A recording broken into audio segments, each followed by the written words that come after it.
Okay, so question is what is refraction?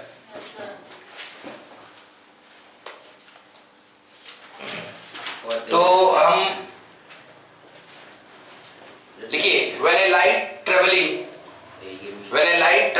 obliquely from one medium to the another, when a light traveling obliquely from one medium to the other, when a light traveling obliquely from one medium to the other, when the light traveling obliquely from one medium to the other, obliquely means तिरछी, okay, tilted. When a light traveling obliquely from one medium to the another, traveling from one medium to the another, traveling obliquely from one medium to the another, the direction of propagation of light, the direction of propagation of light in the second medium changes. The direction of propagation of light in the second medium changes. In the second medium changes. direction Of propagation of light. Only one time I will speak. The direction of propagation of light in the second medium changes. The direction of propagation of light in the second medium changes. This phenomenon is known as refraction of light. This phenomenon is known as refraction of light. This phenomenon is known as refraction of light. known as Refraction of light. Students see, this is medium 1 and this is medium 2. ये आपके सामने है medium 1 and medium 2. Medium 1 I represent by mu1 and medium 2 is represented by mu2. Mu is a symbol. Mu एक symbol है जिससे आप medium को represent करते हो.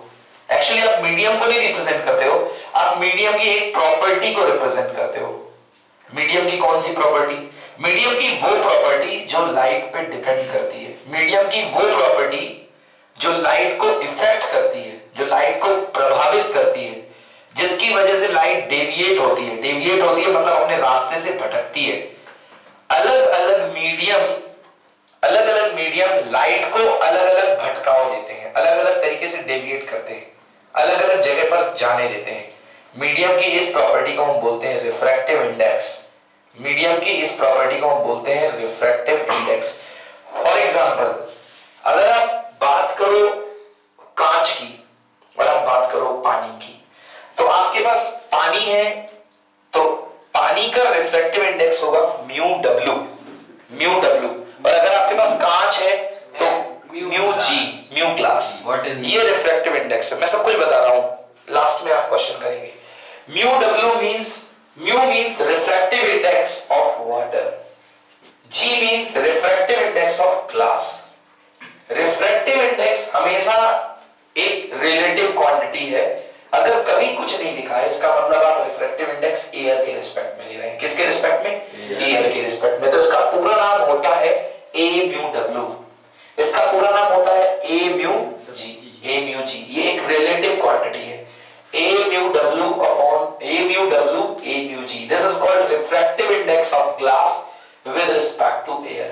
This is called refractive index of water with respect to air. Refractive index of glass with respect to air. Refractive index of water with respect to air. अगर आप इनको mu W भी directly बोलेंगे तो सामने वाला इतना समझदार है कि वो आपको समझ जाएगा कि ये एयर के रिस्पेक्ट में बोल रहा है, एयर के रिस्पेक्ट में बोल रहा है. अब इनका मीनिंग समझिए. आपके पास पानी है, ये पानी की सरफेस है. अगर पानी की सरफेस में आपकी कोई लाइट आ रही है, ये लाइट आ रही है, तो सबसे पहला काम है आप नॉर्मल ड्रॉ करिए बच्चों. सबसे पहला काम है आप नॉर्मल ड्रॉ करिए. दो मीडियम आपको आइडेंटिफाई करने पड़ेंगे, दो मीडियम आपको पता लगाने पड़ेंगे. एक मीडियम बनेगा रेयर, एक मीडियम बनेगा डेंसर, जिसको आप सिंपल भाषा में बोल सकते हैं अपनी समझ में. एक मीडियम बनेगा पतला वाला और एक मीडियम बनेगा गाढ़ा वाला. समझ रहे हो? जो डेंसर मीडियम रहेगा वो गाढ़ा मीडियम रहेगा और जो रेयर मीडियम रहेगा वो पतला मीडियम रहेगा. तो अब म्यू का क्या योगदान है? म्यू का क्या यूटिलाइजेशन है। ये बच्चों जो लाइट आ रही है इसको कितना मोड़ना है, कितना दूर मोड़ना है, कितना पास मोड़ना है, ये डिपेंड कर रहा है। अच्छा देखो, अगर आप लाइट के ओरिजिनल पाथ की बात करो, अगर मैं आपको इस लाइट का ओरिजिनल पाथ दिखाऊं तो इस लाइट का ओरिजिनल पाथ सीधा एकदम जाएगा इस तरीके से। ये देखिए मैं ब्लू कलर की पेन से बना रहा हूं, ये लाइट का ओरिजिनल पाथ है, ये ऐसा। मगर आपको मालूम है ये लाइट इस पाथ में कभी नहीं जा सकती है, बिकॉज यहाँ पे वाटर आ गया है और वाटर लाइट को बेंड करेगा, बेंड करेगा। हो सकता है ये ओरिजिनल पाथ से दूर बेंड करे, हो सकता है ये ओरिजिनल पाथ से पास में बेंड कर दे और उसको इस तरफ कर दे, नॉर्मल के पास कर दे या नॉर्मल के दूर कर दे। ये जो बेंड करने की प्रॉपर्टी है, ये जो बेंड करने की कला है, जो एबिलिटी है, इसके बेंडिंग एबिलिटी को ही टर्म दिया गया है रिफ्रैक्टिव इंडेक्स। क्या बोला गया है? Refractive index. जिसका जितना ज्यादा रिफ्रैक्टिव इंडेक्स होगा उतना ज्यादा बेंड करेगा। समझ गए? आप देखिए पानी गाढ़ा होता है या कांच गाढ़ा होता है? कांच। कांच सॉलिड होता है ना, तो ज्यादा डेंसिटी, ज्यादा अमाउंट, कंसंट्रेशन किसका होगा? कांच का होगा, है ना। तो इसलिए ये आपके पास सबसे पहले बताइए, अगर मैं बात करूं एयर और ग्लास में, तो रेयर मीडियम क्या बना? एयर की ग्लास। रेयर क्या होगा? ग्लास। रेयर क्या होगा? एयर। रेयर मतलब पतला मीडियम, रेयर मतलब पतला मीडियम जिसकी डेंसिटी कम है। जिसकी डेंसिटी क्या है? कम है। किसकी डेंसिटी कम होती है? एयर की। एयर की डेंसिटी कम होगी ना, सिंपल। एयर के मॉलिक्यूल दूर दूर होते हैं, तो ये बन गया हमारे पास एयर पहला मीडियम, और ये हमारे पास दूसरा मीडियम क्या बन गया? वाटर, दूसरा मीडियम। तो ये मीडियम हमको समझ में आ रहा है, ये मीडियम रेयर है और ये मीडियम डेंसर है। आई बात समझ में बच्चों? तो और ये हम यहाँ पे क्लियर हो चुका है कि रिफ्रैक्टिव इंडेक्स क्या होता है। रिफ्रैक्टिव इंडेक्स वो एक पैरामीटर होता है, वो एक नेचर होता है, एक्चुअली एक प्रॉपर्टी होती है, प्रॉपर्टी हुआ करती है जो लाइट को बेंड करती है, जिसकी वजह से लाइट बेंड होती है, उस प्रॉपर्टी को हम बोलते हैं रिफ्रैक्टिव इंडेक्स। अलग अलग मटेरियल का रिफ्रैक्टिव इंडेक्स अलग अलग हुआ करता है और इसकी वजह से लाइट अलग अलग प्लेस पे बेंड हुआ करती है। ओके, अगर हम देखते हैं, अगर आप लाइट को नॉर्मली शिफ्ट करेंगे, अगर आप लाइट को नॉर्मली शिफ्ट करेंगे तो देखिए क्या होगा। ये हमारे पास लाइट आ रही है, अगर आप एक लाइट को नॉर्मल भेज देंगे तो कोई रिफ्लेक्शन नहीं होगा, इसलिए मैंने वहां पे वर्ड लिखवाया है ऑब्लिकली। अगर लाइट नॉर्मल आ जाए सरफेस पे बच्चों तो सीधे लाइट निकल जाएगी। ओके, अगर लाइट नॉर्मल मतलब परपेंडिकुलरली सरफेस पे आ जाए, यहाँ पे आपका पहला मीडियम है म्यू1, दूसरा मीडियम है म्यू2, तो ये लाइट आपकी नॉर्मली निकलेगी। म्यू1 क्या है? Refractive index of first medium. Refractive index of first medium, this is म्यू2 equal to refractive index of second medium. यहाँ पे क्यों नहीं लिया सर एयर को? आप कोई भी ले सकते हैं ना। अब वैसे तो मीडियम बहुत सारे हैं, दुनिया भर में बहुत मीडियम है।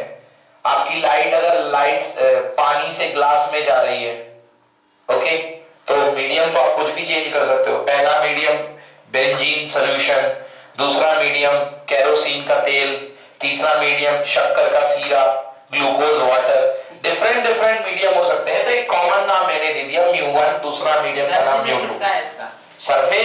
सरफेस तो दोनों पेयर ऑफ मीडिया होगी ना जहां पे ज्वाइन होंगे, दोनों मीडिया जहां पे ज्वाइन होंगे। आप देखिए, अगर लाइट ऑब्लिकली आती है, दो रूल मैं आपको बताने वाला हूं। पहला, अगर लाइट ये म्यू1 है, ये म्यू2 है, अभी मैंने आपको बताया ज्यादा रिफ्रैक्टिव इंडेक्स किसका होगा? डेंसर वाले का कि रेयर वाले का? रेयर वाले का। अच्छा, डेंसर वाले का रिफ्रैक्टिव इंडेक्स ज्यादा होगा, डेंसर मीडियम का रिफ्रैक्टिव इंडेक्स ज्यादा होगा, ठीक है ना। गाढ़ापन, डेंसिटी, ठीक है ना, जितना ज्यादा डेंसिटी होगी रिफ्रैक्टिव इंडेक्स उतना ज्यादा होगा। एक मिनट, जितनी ज्यादा डेंसिटी होगी रिफ्रैक्टिव इंडेक्स उतना ज्यादा होगा।